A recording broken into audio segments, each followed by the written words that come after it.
ডলটা মেয়েটার কাছে কি করে গেল? ওই ডলটা মেয়েটার কাছে ছিল, তার মানে ও নিশ্চয়ই বাড়িতে এসেছিল। যাক বাবা, বোম ফেটে গেছে আর তনু ম্যাডাম রকেটের মতো ফুস। আমার মনে হয় আর দেরি না করে আমার প্ল্যান নাম্বার 2 এর কাজটা শুরু করে দেওয়া উচিত। তনু ম্যাডামের জন্যই রিয়া সোনা এখানে আছে। আর কে আছে ওর? আছে তো ওর দিদা। সব সময় তো শুধু স্যারের থেকে রিয়া সোনাকে কেড়ে নেওয়ার কথা বলে। ব্যাস তনু, আর কয়েকটা দিন থেকে নেই এই সাজানো অট্টালিকায়, তারপর তো ফুটপাতেও তোর জায়গা হবে না। বাবলি,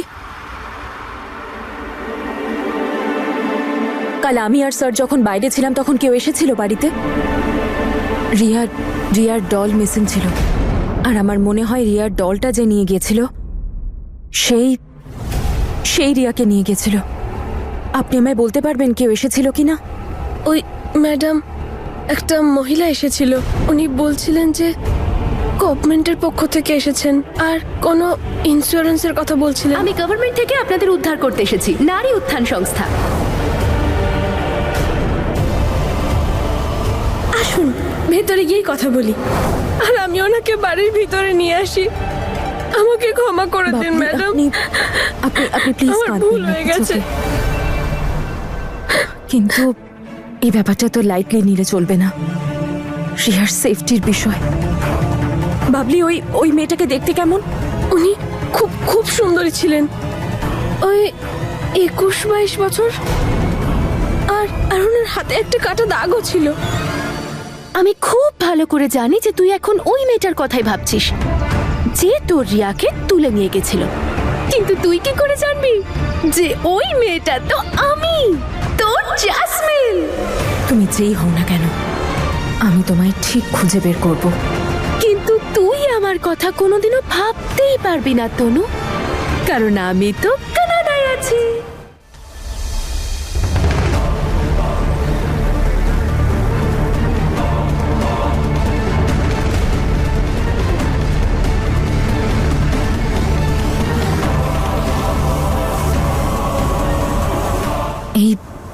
এই নেকলেসটা ছিঁড়লো কি করে? এটা নিশ্চয়ই উনি ছিঁড়েছেন। চুরি করতে গেছিলেন হয়তো, তারপর ছিঁড়ে গেছে।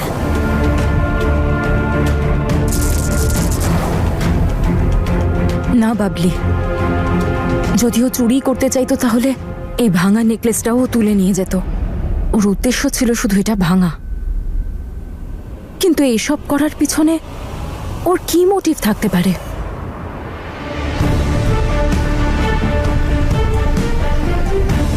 কাল মল থেকে যে বাচ্চাটা মিসিং হয়েছে এটা তারই ফটো। আপনি কাউকে ভেতরে যেতে বা বেরোতে দেখেছেন যাকে দেখে আপনার সন্দেহজনক মনে হয়েছে? ম্যাডাম, কালকে একটা মহিলা এসেছিলেন, ওর মা মনে হচ্ছিল না। কিন্তু আপনি ওর মুখটা দেখতে পেয়েছিলেন নাকি ও মাস্ক পরেছিল?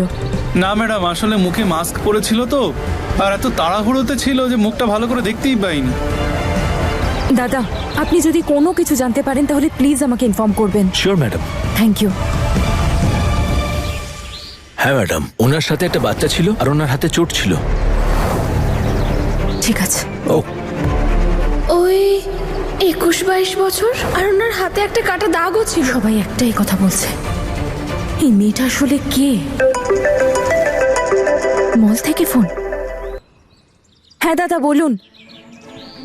কি পার্কিং এ চাবি পাওয়া গেছে? হ্যাঁ ম্যাডাম, আর এই চাবি এখানকারই কোনো একটা হোটেলের ম্যাডাম। এসে দেখে যান, হয়তো কোনো কাজে লাগতে পারে। ঠিক আছে, আমি এক্ষুনি আসছি। Thank you.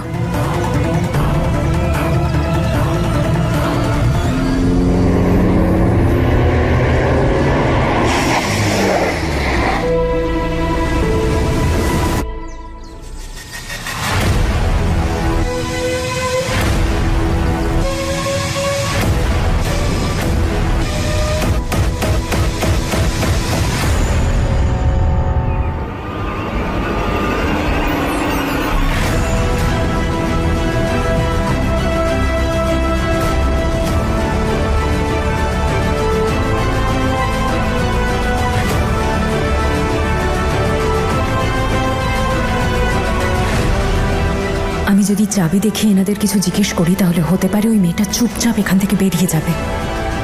না, সব গন্ডগোল হয়ে যাবে। এক্সকিউজ মি, রুম নাম্বার 10-এ যিনি আছেন উনি আমার বন্ধু, আমি দেখা করতে চাই ওনার সাথে। উনি তো একটু আগেই বেরিয়ে গেলেন।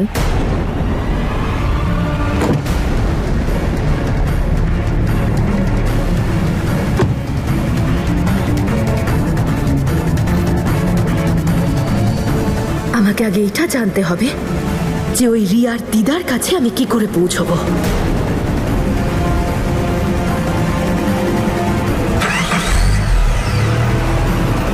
এনি আইডিয়া উনি কতক্ষণে হোটেলে ফিরবেন? উনি তো রাতে লেট করেই আসেন। ওই মেয়েটি সেই তো যে বেশ ফর্সা আর লম্বা চুল আছে, রাইট? আপনি এভাবে বলছেন কেন? আপনি তো বলছিলেন আপনি ওনার ফ্রেন্ড। হ্যাঁ, অফকোর্স আমার বন্ধুই তো। আসলে আমি অনেকদিন পরে ওকে মলে দেখেছিলাম কাল, তাই ও কাউকে বলছিল যে ও এখানেই আছে, কিন্তু ওর সাথে আর আমার পার্সোনালি কোনো কথা হয়নি, তাই দেখা করার জন্য এখানে চলে এলাম। Anyway, thank you. Welcome ma'am.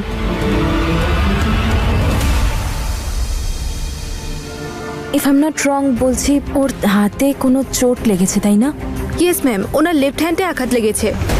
Thank you. এইটাই সেই মেয়েটা। আমার এখানে ওয়েট করা উচিত মেয়েটার জন্য।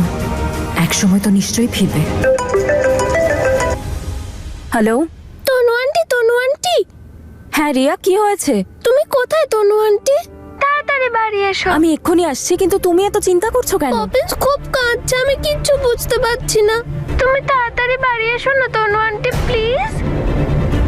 ঠিক আছে, আই এম কামিং, বাই। এখন তো যেতে হবে আমায়, কিন্তু আমি আবার আসবো।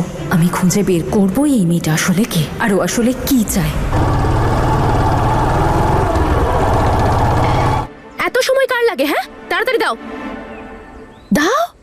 এই নাও। আর দেখো, আমি না ফটোগ্রাফার, হ্যাঁ, তোমার চালানোই আমি যে এইসব উল্টোপাল্টা কাজ করতে থাকবো।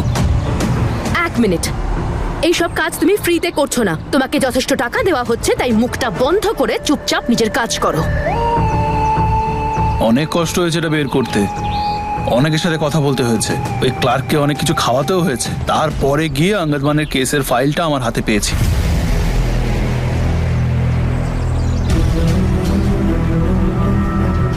Mrs Nirmala, address 8/3 model town. এবার হবে মজা। আর এরপর থেকে এসব উল্টোপাল্টা কাজ কিন্তু আমায় দিয়ে করাবে না। ও বেচারা, আমি তোকে দিয়ে কত উল্টোপাল্টা কাজ করাচ্ছি, আর তুই কি করিস? আমার ছবি তুলে তুলে তোর উকিলকে পাঠাস, যাতে সে তার বড়লোক ক্লায়েন্টদেরকে ফাঁসিয়ে তাদের বউদেরকে ডিভোর্স পেতে সাহায্য করে।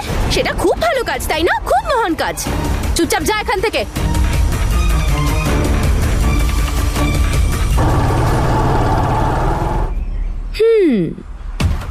নির্মলা দেবী, রিয়ার দিদা। এবার হবে ইন্টারেস্টিং পরের গল্পটা। ভেতরে আছে।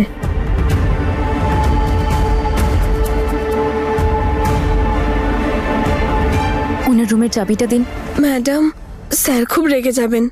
ওনার যখন মন খারাপ থাকে তখন উনি কাউকে কাছে আসতে দেন না। আপনি ভেতরে গেলে আপনাকে তো কিছু বলবে না, আমাকে খুব বকাবকি করবে। আপনাকে কেউ কিছু বলবে না, আমি আছি তো। আপনি প্লিজ চাবিটা আমাকে দিন, তাড়াতাড়ি।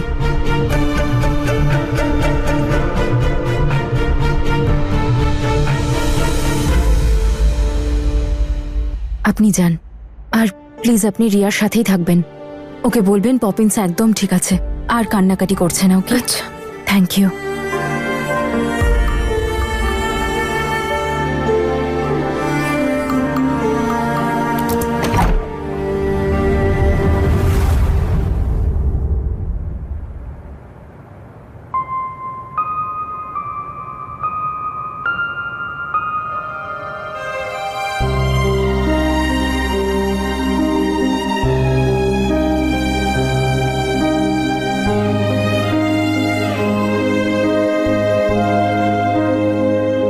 আমার আনন্দ, আমার স্মাইল, সুখ, শান্তি, দাদা, বৌদি, আমার ঘুম সব শেষ হয়ে গেল। শুধু আমার কাছে কিছু থেকে গেল তো সেটা রিয়া আর ওর অনাথ শৈশব। বাচ্চাটা আমার জন্য অনাথ হয়ে গেল। ওর বাবা মা আমার, আমি দাইয়ের জন্য।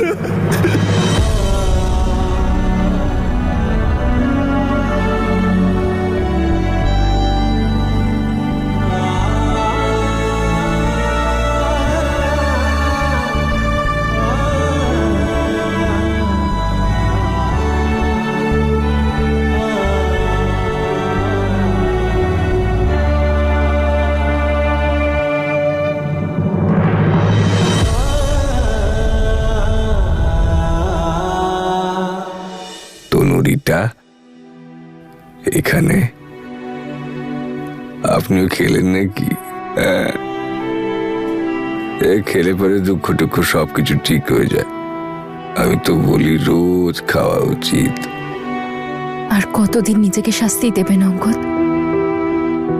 সামলান নিজেকে। কার জন্য? কার জন্য? মা বাবা তো চলে গেছে, দাদা বৌদিও এখনও চলে যাবে, তাহলে কার জন্য? রিয়া কোথাও যাবে না। আপনিও তো চলেই যাবেন তনুরিটা।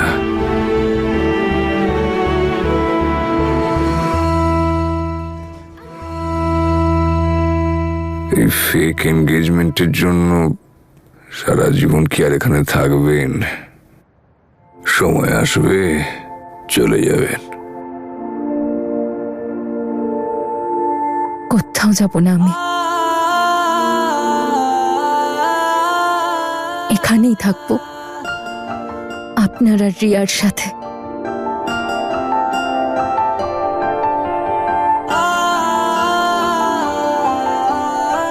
চিরকাল? পাক্কা আমার আর রিয়ার সঙ্গে? প্রমিস?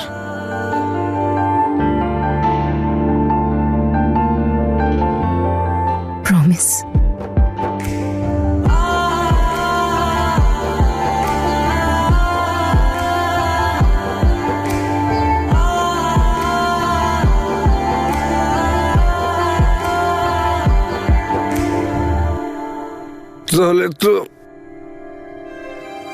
তাহলে তো your wish is my command.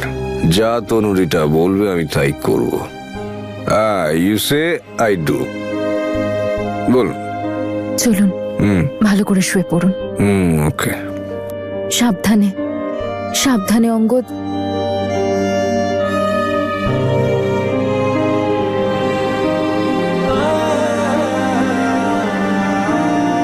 Relax Angad, chill out. তোর তনুরিটা তোর কাছেই আছে।